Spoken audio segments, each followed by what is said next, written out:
Here's the 750 word expanded segment for key point 1D, listening to my body's early warning signs, crafted in the Dr. MEHMET Oz style, clear, authoritative, motivational, and seamlessly conversational.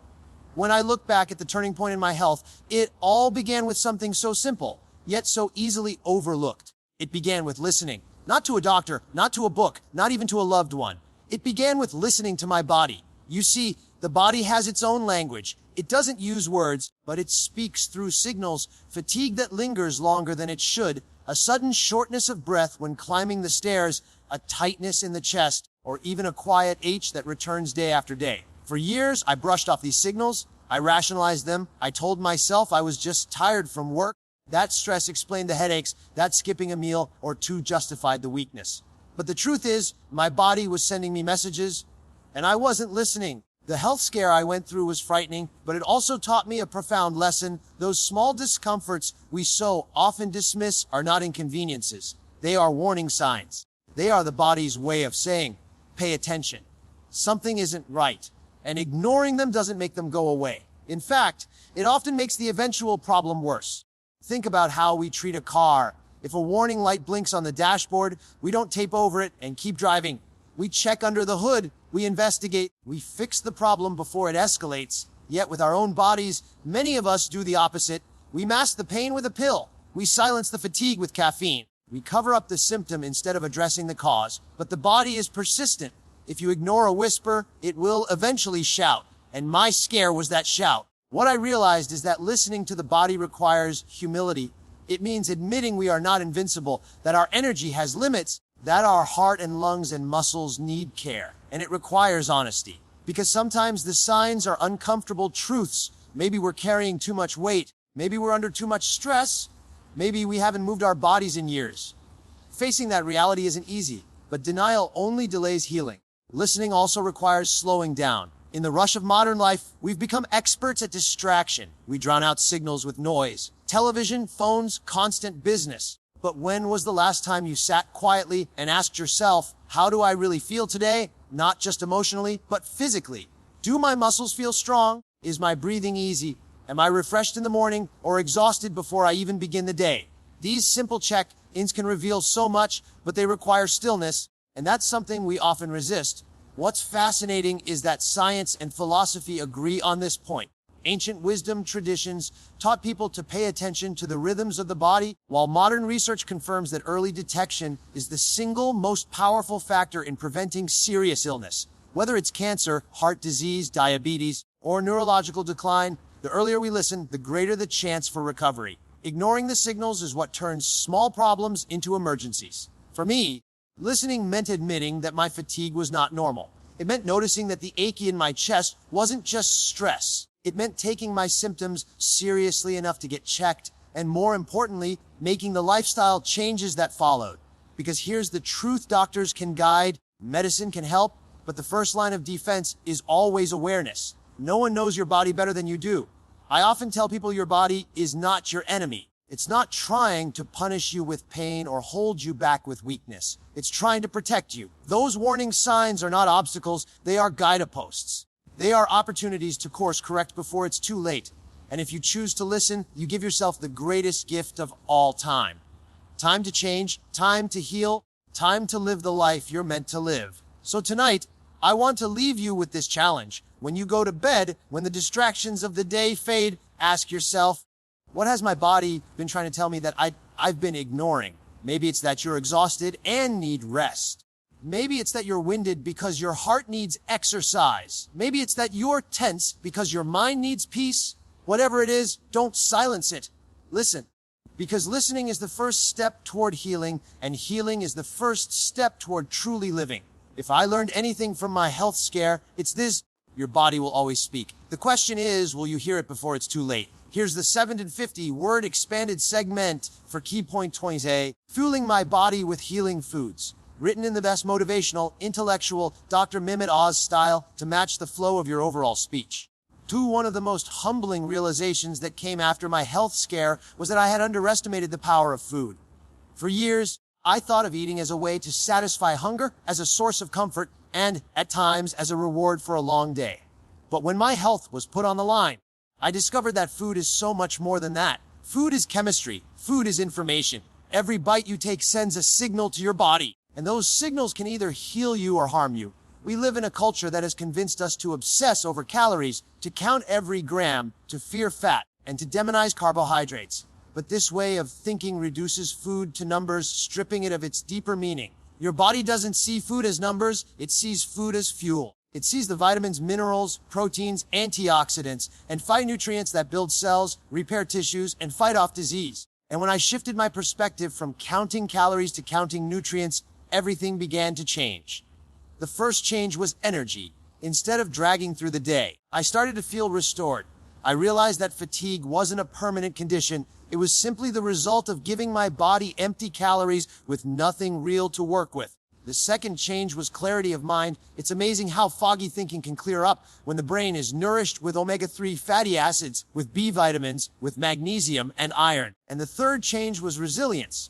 My immune system grew stronger, my recovery time improved, and I found myself less vulnerable to the small colds and aches that used to weigh me down. But there was also a psychological dimension to this. Once I began seeing food as medicine, my relationship with eating transformed. I no longer ate out of habit, boredom, or stress. I ate with intention. I asked myself before every meal, is this food helping me heal, or is it slowing me down? That one question became a compass, guiding me through every choice, from the grocery store aisle to the dinner table.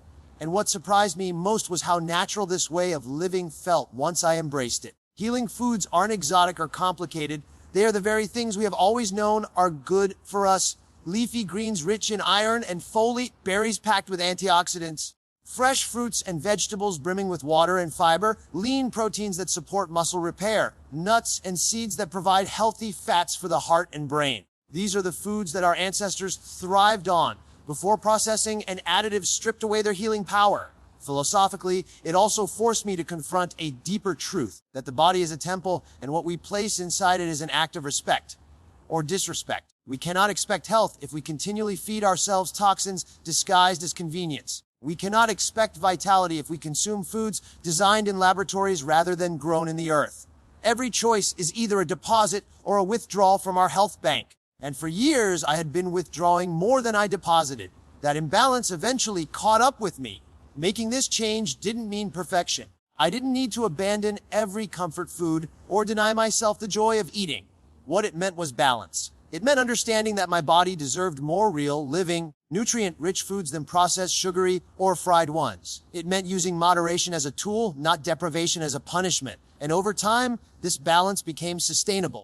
Because when your body starts to feel the difference, when energy returns, when digestion improves, when sleep deepens, you no longer crave the foods that once dragged you down. Science confirms what I lived. Diets rich in whole, unprocessed foods are linked to lower risks of chronic disease, better heart health, improved cognition, and longer lifespan. But what science cannot fully capture is the empowerment that comes from knowing you are actively fueling your healing. That sense of agency, that realization that you are not powerless over your health, is transformative. And so, I tell people this, don't think of eating as dieting, think of it as dialogue. Every time you eat, you are having a conversation with your body. Ask yourself, is this meal telling my body to thrive, or is it telling my body to struggle? That one shift in perspective can save you years of pain and regret, because the truth is simple. The food you choose today becomes the health you live with tomorrow. And if you choose wisely, if you choose to fuel your body with healing foods, you are not just eating, you are investing in your future, in your vitality, and in the life you still want to live. So the next time you sit down to a meal, remember this, food is not just calories. Food is information. Food is medicine, and medicine, when taken daily, has the power to change everything. Here's the 750 word expanded segment for key point 30, making rest and stress management non-negotiable, written in this intellectual yet accessible Dr. MEHMET Oz style that flows seamlessly from the first 2 points. One of the hardest truths I had to face after my health scare was that I had been living as if rest was optional. I treated sleep as something I could borrow against, trading hours of recovery for more work, more activity, more distractions. I wore my exhaustion like a badge of honor, telling myself it meant I was productive, dedicated, strong. But in reality, it was quietly destroying me. The body can forgive many things, but it cannot forgive chronic neglect of rest. What I learned is that rest is not passive. It isn't wasted time. It is an active process, a biological miracle that allows the body to repair, recharge, and reset. Every organ, every cell depends on it. During sleep, your brain clears away toxins, your heart rate lowers, your muscles rebuild, your immune system strengthens. Yet so many of us act as if sleep is negotiable, as if we can postpone it, reduce it, or replace it with caffeine. The truth is, we cannot. And the price for treating rest as secondary is far higher than we realize. I used to think stress was simply the price of modern living, that tension in my shoulders or the racing thoughts at night were normal. But what I discovered is that unmanaged stress is as damaging as poor diet or lack of exercise. It disrupts hormones, raises blood pressure, weakens immunity, and accelerates aging. Stress isn't just a feeling, it's a physiological state that, if left unchecked, corrodes us from the inside out.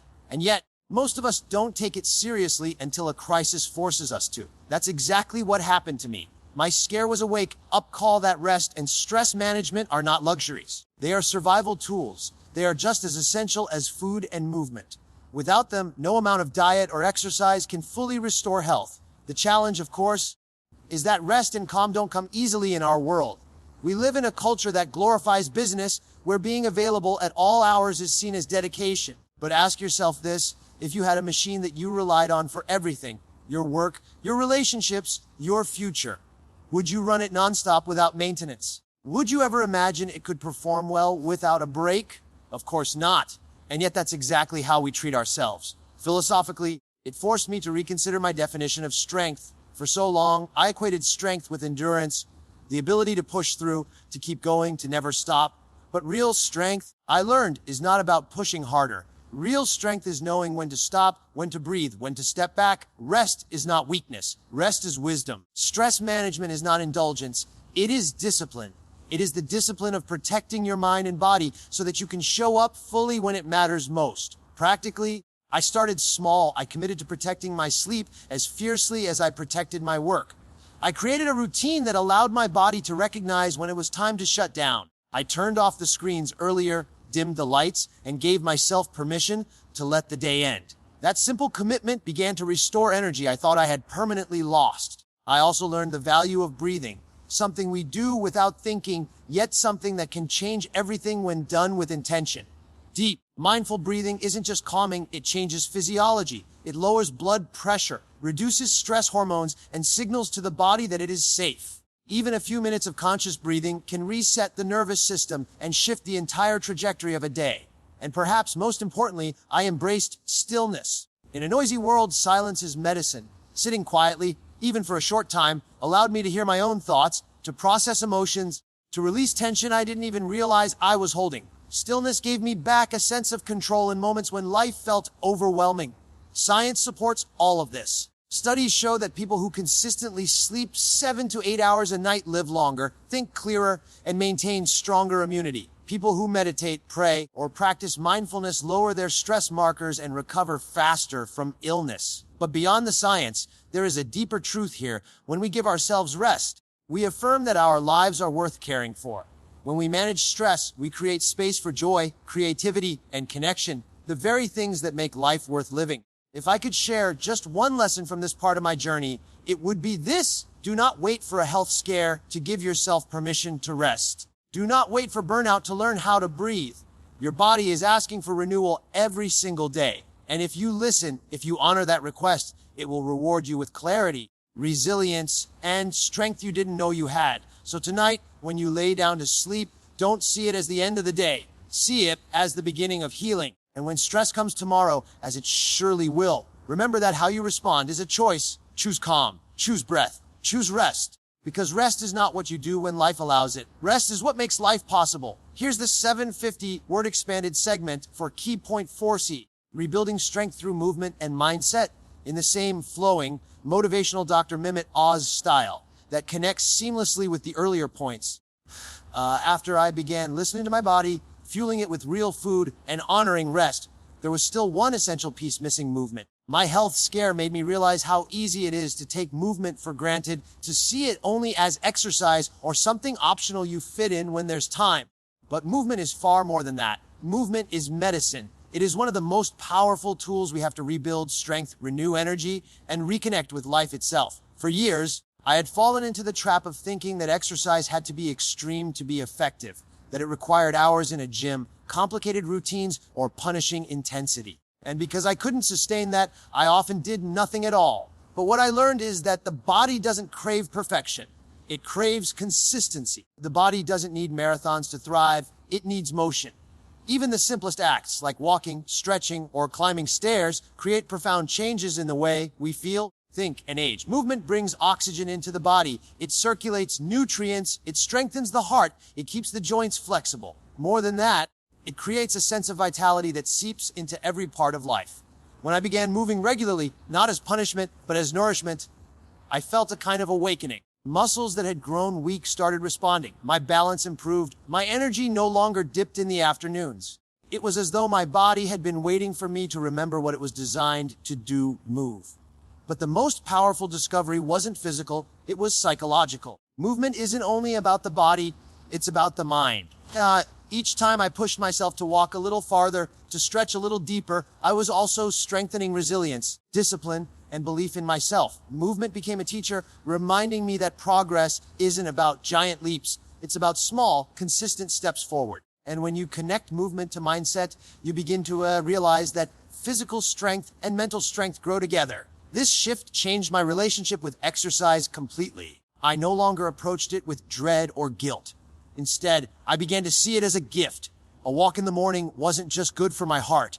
It was an opportunity to clear my mind, to practice gratitude, to set the tone for the day. Gentle stretching at night wasn't just about flexibility. It was about releasing the day's tension, about giving my body permission to rest. Even lifting something heavy became symbolic, reminding me that I was capable of carrying weight, both physically and emotionally.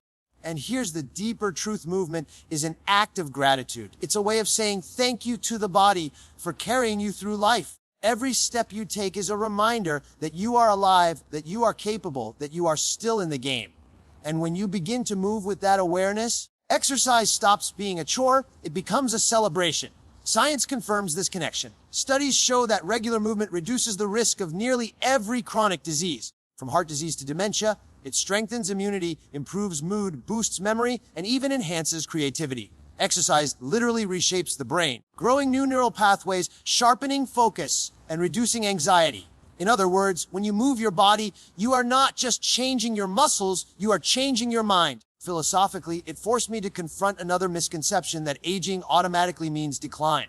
The truth is, decline comes from disuse, not from age. Muscles weaken when we stop using them, bones thin when we stop challenging them, minds dull when we stop engaging them.